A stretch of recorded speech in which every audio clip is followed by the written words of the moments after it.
बिस्मिल्लाहिर्रहमानिर्रहीम अस्सलाम वालेकुम वरहमतुल्लाहि वबरकातुहू।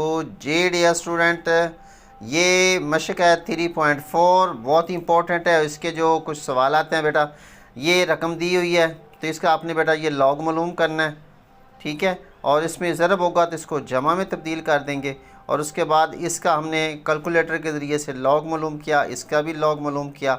दरमियान में जमा की अलामत है तो इन दोनों को हम करेंगे जमा। इसके बाद लिखेंगे जी लॉग एक्स मुसावी है, ये आ गया लॉग 1.0473।